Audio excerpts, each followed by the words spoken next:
Hello everyone, welcome to this update video. I trust and hope that you're doing awesome this morning. Let's go ahead and get straight into it. We're looking at the latest graphic from the National Hurricane Center, and we've got two systems.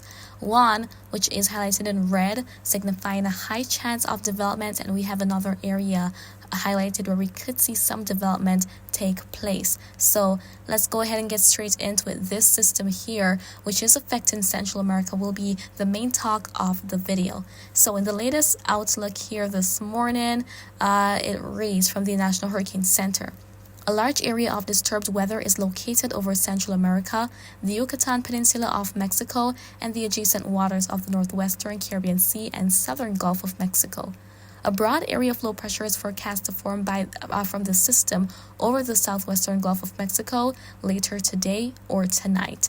Environmental conditions appear conducive for subsequent gradual development of the low, and a tropical depression or tropical storm is likely to form by midweek while it moves slowly westward or west-northwestward toward the western Gulf Coast.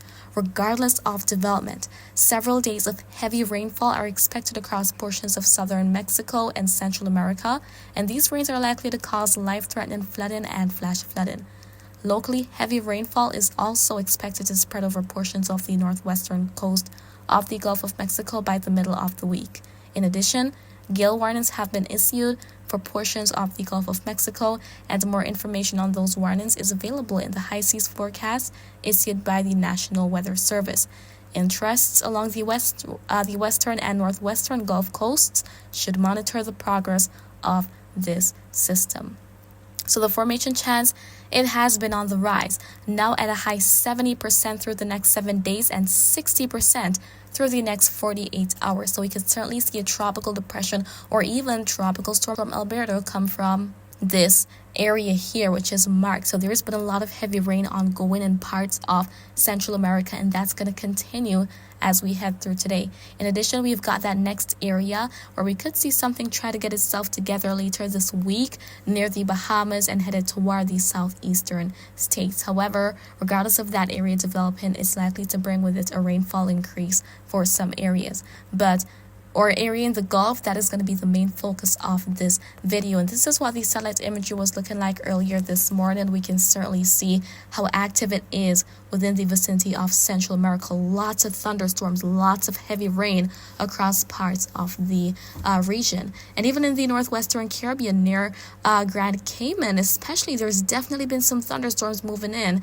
Not so much for Jamaica. Some areas have received some downpours, but the bulk of the activity is to the west of the island. However, there is certainly that rainfall chance today, so this area is very active with our disturbance, and it is likely to remain active throughout the week. And we could see this being designated soon as an invest, which is an area of investigation, being closely watched for development. So the Gulf of Mexico right now is quite warm, very, very supportive of development. And once those upper level winds are conducive and the system remains over water long enough, there is no doubt that it is going to be acquiring those tropical cyclone characteristics to at least become a tropical depression or even the first named storm of the hurricane season. So we're yet to have Alberto, and it seems as though this is definitely wanting to become Alberto in the next couple of days, so I'll keep you posted on that.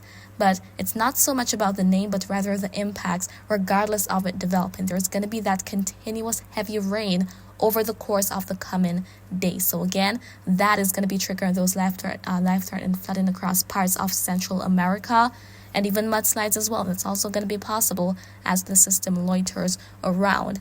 And then let's look at the rainfall forecast for today. So we're looking at a wide view here of what is expected. As we see more of those purple and pink shadings, those are higher rainfall amounts. So parts of southern Guatemala, heading to El Salvador, Honduras in the west, and even toward Nicaragua, likely to be very active. And headed to the Yucatan as well, we can see those purple shadings popping up, so up to 3 inches of rain or so within that area. But towards the Pacific coast of Guatemala, El Salvador, parts of Nicaragua, we could see rainfall amounts as high as 5 or 6 plus inches within the area. So there's going to be a lot of heavy rainfall throughout today across some spots. And as we head to the vicinity of the Cayman Islands, especially for Grand Cayman, there could be some additional downpours and thunderstorms. A couple of thunderstorms and showers may move by parts of Jamaica, Cuba, even going up to Florida as well, although not widespread. Hispaniola, Puerto Rico, the Virgin Islands, there could definitely be some showers and thunderstorms around, especially as we head to the afternoon. Bahamas, Turks and Caicos, few passing showers.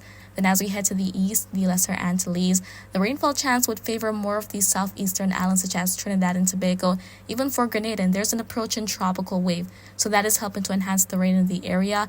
Even for the Guyanas, Guyana, Suriname, French Guiana, that area may be a little bit active today. Venezuela, parts of Colombia may also experience some downpours and thunderstorms, but then for the ABC Islands, things get a bit on the drier side throughout today, so much rain not expected for the area. But it's also been quite dusty because the Saharan dust has been moving in, so as we head through the week, we're going to have some of these denser plumes of dust making their way from the coast of Africa across the main development region and towards the Caribbean. So there is some dust around now for parts of the Lesser Antilles and even the Greater Antilles as well. It's quite dusty, and this is nothing new really. It's something that is to expect in the early part of the hurricane season in its very dense quantities. Now, heading back toward disturbance in the Gulf, let's look at what models have to show. So as we're going to be heading into Wednesday actually, we can see here that the GFS is certainly expecting all that surge in moisture and that broad area of low pressure. So I'm not anticipating more than a tropical depression and maybe a weak tropical storm. But as I mentioned, it's not so much about the name, but more of the impacts. Regardless of it developing, there's going to be that rainfall threat, which is the main concern when it comes on to these tropical systems developing. As we head to the Euro model, Euro is definitely showing all that rain making its way into parts of Texas and northeast Mexico as we're going to be heading to the middle and latter part of the week, and has that next system, a trough, making its way toward the southeastern states under the influence of that area of high pressure. And we also see quite a bit of moisture still around for parts of the Caribbean.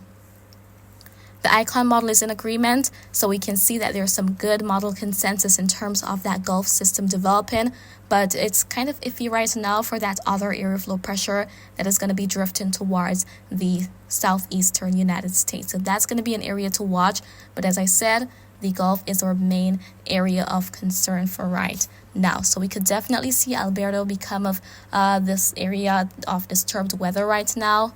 And the next name on the list after Alberto is Beryl. So we'll see what happens with that next area. So the area of low pressure to be associated with that one has not yet formed. But once it does, it may try to get itself together and take advantage of any environmental conditions that may be favorable.